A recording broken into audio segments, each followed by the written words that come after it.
जगाचं आराध्य दैवत छत्रपती शिवाजी महाराज, आई तुळजाभवानी, जिजाऊ माँसाहेब, राजमाता अहिल्यादेवी होळकर, छत्रपती शाहू महाराज, भारतरत्न डॉक्टर बाबासाहेब आंबेडकर, रमाई आणि आदरणीय दादांच्या स्मृतीस मी वंदन करते। आज बारामती विधानसभा पोटनिवडणुकीच्या प्रचाराचा शुभारंभ झालेला आहे। या विधानसभा मतदारसंघातून आदरणीय सुनेत्रा वहिनी पोटनिवडणूक लढवत आहेत। गेले काही दिवस दादांच्या अकाली जाण्यानंतर आपण सगळ्यांनीच अनुभवलेला आहे, अतिशय धीरोदात्तपणे सुनेत्रा वहिनींनी नेतृत्वाची धुरा आपल्या खांद्यावर घेतलेली आहे। ज्या बारामतीचा विकासाचं स्वप्न दादांनी पाहिलेलं होतं, नुसतं स्वप्न पाहिलं नाही तर ते प्रत्यक्षात उतरवलंही होतं। आणि आम्ही बीडकर दादाकडे एका वेगळ्या आशेने पाहत होतो की बारामतीसारखाच विकास आमच्या बीडचाही दादा पालकमंत्री असल्याने त्यांच्या नेतृत्वाखाली होईल। वहिनी नगरपालिकेच्या त्या प्रचार सभेमध्ये बोलत असताना साहेबांनी माझ्या पतीबद्दल बोलताना नियतीचा उल्लेख केला होता। आज त्याच नियतीने बारामतीकरांच्या नशिबी आजचा दिवस आणलेला आहे। परंतु आनंद एका गोष्टीचा आहे की सुनेत्रा वहिनींनी हे शिवधनुष्य पेलायचं ठरवलेलं आहे। माझ्या अगोदर अनेक वक्त्यांनी आपलं मनोगत व्यक्त केलेलं आहे।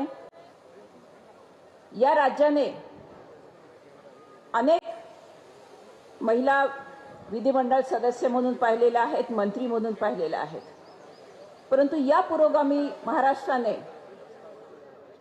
पहिल्या वेळेस महिला उपमुख्यमंत्री म्हणून सुनेत्रा वहिनींनी पाहिलेलं आहे।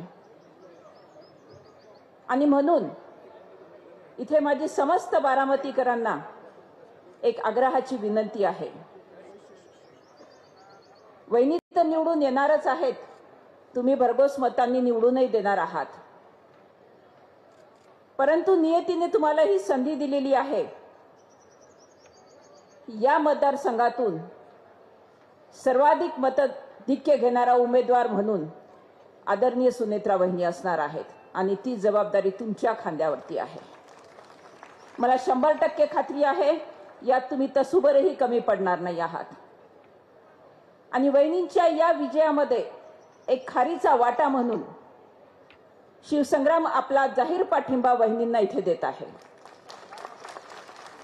यापुढील काळामध्ये जी जी जबाबदारी द्याल वहिनींच्या प्रचारासाठी ती आम्ही आमच्या पूर्ण क्षमतेने पार पाडू आणि परत एकदा महाराष्ट्राच्या या गौरवशाली इतिहासात परंपरेमध्ये भर घालणारी एक घटना म्हणून या बारामती विधानसभा पोटनिवडणुकीचा रिझल्ट असणार आहे आणि त्याची जबाबदारी तुम्हा आम्हा सर्वांवर आहे। या व्यासपीठावर विराजमान सर्व सन्माननीय सदस्यांवर देखील आहे।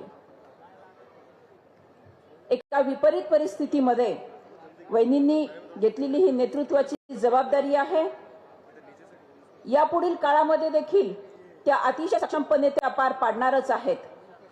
माझं लक्ष आपल्या सर्वांचं एका गोष्टीकडे वेधायचं आहे की 128व्या घटना दुरुस्तीने जे महिलांना भारतीय संसदेत आणि राज्यांच्या विधानसभेमध्ये प्रतिनिधित्व मिळणार आहे, त्याचाच परिपाक म्हणून आगामी काळामध्ये किमान 15 वर्षांसाठी महिला लोकप्रतिनिधी विराजमान होणार आहेत आणि त्याची सुरुवात प्रत्यक्ष त्या विधेयकाची अंमलबजावणी होण्याच्या अगोदरच बारामती विधानसभा मतदारसंघातून होते आहे असं समजून तुम्हा सर्वांना वहिनींना मतदान करायचं आहे।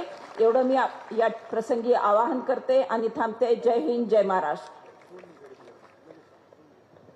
धन्यवाद ज्योतिताई। अनेकांचे पाठिंब्याची पत्र आली, त्याचा फक्त या ठिकाणी मी नामोल्लेख करतो आणि त्यांचे सगळे मनापासून